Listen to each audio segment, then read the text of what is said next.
Pig with Nicolas Cage is a movie that came out this year and has a lot of really good reviews.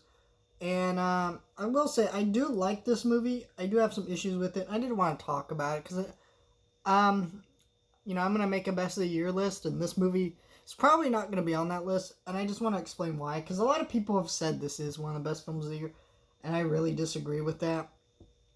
Not that this is a bad film.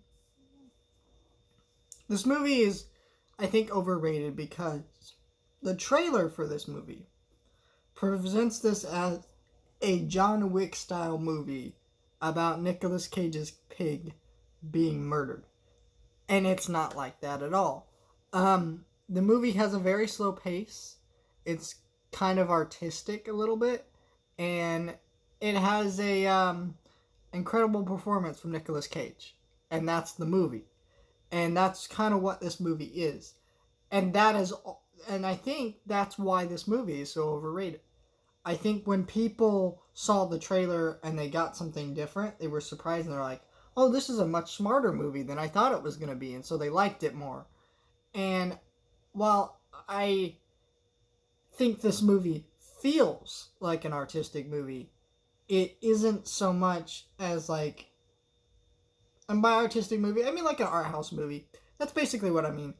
I don't think this movie succeeds at being an art house movie in the sense that art house movies usually have, really good cinematography. They're very beautiful looking movies.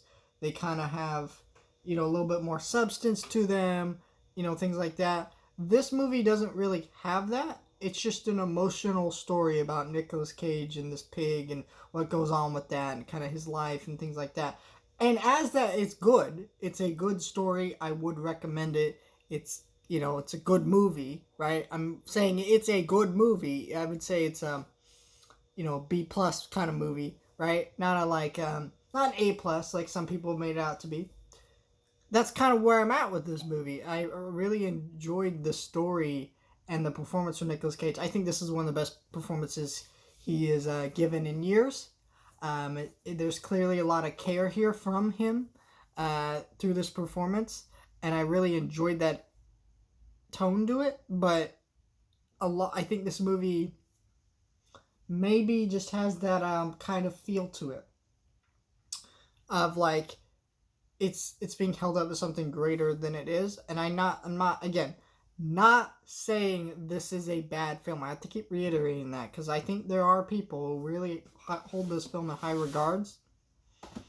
And I feel you. There's a lot here to love and appreciate, but there's also a lot to dislike here. In terms of, not a lot to dislike, but just a lot to like desire more out of, like better cinematography, the movie to have a better color palette. Yeah, the movie kind of dark and that matches the tone of the movie, and I agree, but it needs a little bit more saturation to it. I don't know. It felt like this movie was made by was made by a director who wanted to mimic art house movies, but not really understanding what makes an art house movie. So he made an okay, well, not necessarily okay, but a pretty good movie that kind of mimics the tone and feel of an art house movie, but doesn't really understand what an art house movie is very well. That's where I'm at with this movie.